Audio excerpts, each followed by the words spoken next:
अमृत काल में अपनी विरासत और अपने पूर्वजों पर गर्व करते हुए प्रधानमंत्री नरेंद्र मोदी जी के आह्वान पर पिछले वर्ष देश ने गुरु गोविंद सिंह जी के साहिबजादों के गौरवमयी इतिहास को याद किया तथा उनके बलिदान पर श्रद्धांजलि अर्पित करते हुए वीर बाल दिवस मनाया कि गुरु साहिब के 6 और 9 साल के छोटे साहिबजादों जिन्हें मुगल हुकूमत ने जिंदा नींवों में चुनवाकर शहीद किया था। सिख गुरुओं के इतिहास और बलिदान की गाथा को जन जन तक पहुंचाने के लिए वीर बाल दिवस अब प्रत्येक वर्ष 26 दिसंबर को मनाया जा रहा है। इसी क्रम में इस साल भी इस अवसर पर भव्य समारोह का आयोजन किया जा रहा है। दिसंबर 1704 में जालिम मुगल सूबेदार वजीर खान द्वारा साहिबजादों और माता गुजरी को अत्यंत ठंड में ठंडे बुर्ज में कैद करके अनेकों तसीहे दिए गए।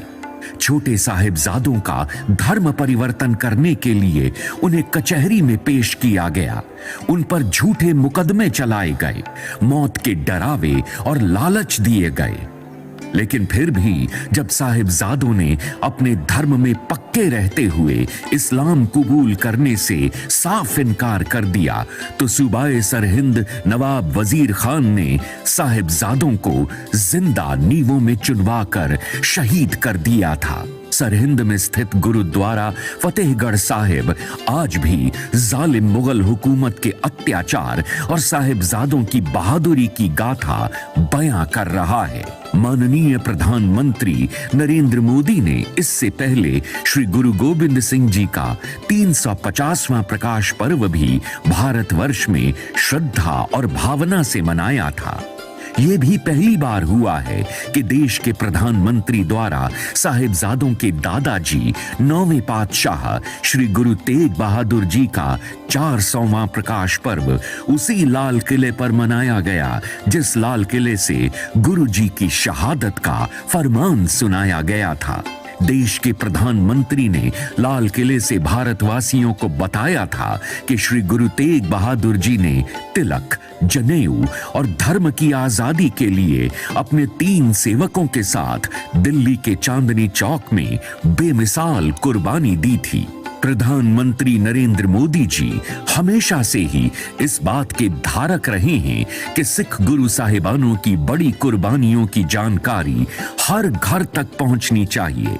इसी लड़ी में उन्होंने श्री गुरु नानक देव जी का 550वां प्रकाश पर्व बड़े स्तर पर मनाया था। ये भी पहली बार हुआ था कि अलग अलग देशों की एम्बेसियों, समस्त भारत के गवर्नरों, मुख्यमंत्रियों द्वारा श्री गुरु नानक देव जी का 550वां प्रकाश पर्व मनाया गया।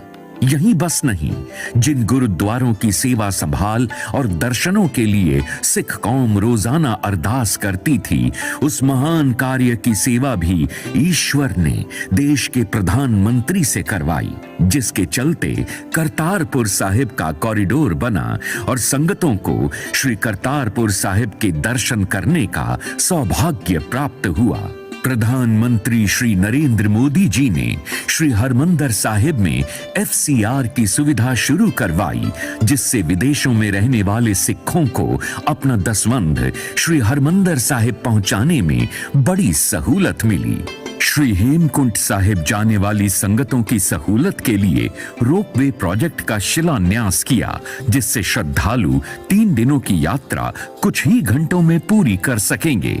1984 के सिख कत्लेआम के पीड़ितों को इंसाफ दिलाने के लिए एक नई SIT का गठन करके दोषियों को जेल की सलाखों के पीछे पहुंचाया। 1980 के काले दौर में ब्लैक लिस्ट जारी कर जिन सिखों को देश आने से रोका गया था, उस काली सूची को खत्म करवाया। अफगानिस्तान में तालिबान का राज आने पर सिखों को मुल्क छोड़ने के लिए मजबूर होना पड़ा, तो प्रधानमंत्री जी द्वारा एयरफोर्स के हवाई जहाज भेजकर श्री गुरु ग्रंथ साहिब तथा सिखों को भारत लाया गया। प्रधानमंत्री जी, आपका धन्यवाद है कि वीर बाल दिवस के ऐतिहासिक समागम द्वारा आपने साहिबजादों की महान शहादत के गौरवमयी इतिहास की अलग अलग भाषाओं में डिजिटल प्रदर्शनी तैयार करवाकर भारत के 14,92,000 स्कूलों, पेट्रोल पंपों, मेट्रो स्टेशनों, हवाई अड्डों के साथ साथ विमेन एंड चाइल्ड वेलफेयर द्वारा जगह जगह प्रदर्शित करवाकर संसार भर के लोगों तक पहुंचाने का सराहनीय कार्य किया है। ईश्वर आपके